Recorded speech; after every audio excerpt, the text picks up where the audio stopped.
স্বচ্ছতা নিয়ে উদ্বেগজনক ঘাটতির কারণে বাংলাদেশের শিক্ষার্থীদের জন্য ভিসা দেওয়ার ক্ষেত্রে কঠোর যাচাই বাছাইয়ের সিদ্ধান্ত নিয়েছে অস্ট্রেলিয়া। দক্ষিণ এশিয়ার 4টি দেশকে তারা সর্বোচ্চ ঝুঁকির কাতারে ফেলেছে।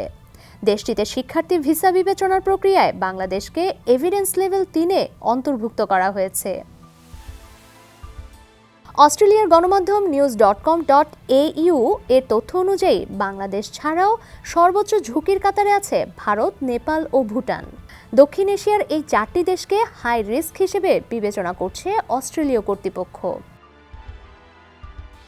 ওয়াশিংটন ভিত্তিক সংস্থা ভিসা HQ জানিয়েছে, এভিডেন্স লেভেল 3 হল অস্ট্রেলিয়ার সিম্পলিফাইড স্টুডেন্ট ভিসা ফ্রেমওয়ার্ক বা SSVF এর সবচেয়ে কঠোর স্তর।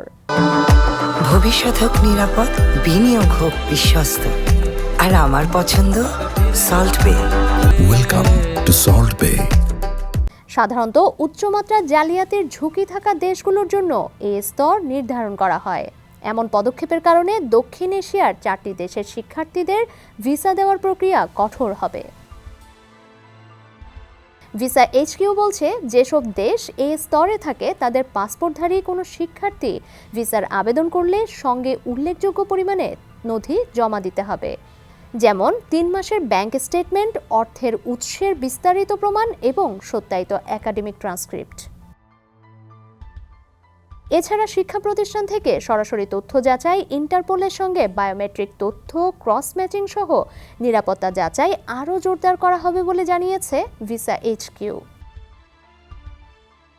অস্ট্রেলিয়ার স্বরাষ্ট্র মন্ত্রণালয়ের মুখপাত্র জানান, গত বৃহস্পতিবার বাংলাদেশ সহ 4টি দেশকে এভিডেন্স লেভেল 2 থেকে এভিডেন্স লেভেল 3-এ উন্নীত করা হয়েছে। উল্লেখ্য, গত বছর অস্ট্রেলিয়ায় যাওয়া মোট বিদেশি শিক্ষার্থীর প্রায় 1/3 এই 4 দেশের নাগরিক। অস্ট্রেলিয়ার অভিবাসন বিভাগের সাবেক উপসচিব আবুল রিজভী বলেন, এই সিদ্ধান্ত ভিসা প্রক্রিয়ায় স্বচ্ছতার ঘাটতি কমাতে সহায়ক হবে। একই সঙ্গে প্রকৃত শিক্ষার্থীদের জন্য অস্ট্রেলিয়ায় উচ্চশিক্ষার সুযোগ বজায় থাকবে। ডেস্ক রিপোর্ট, সমকাল।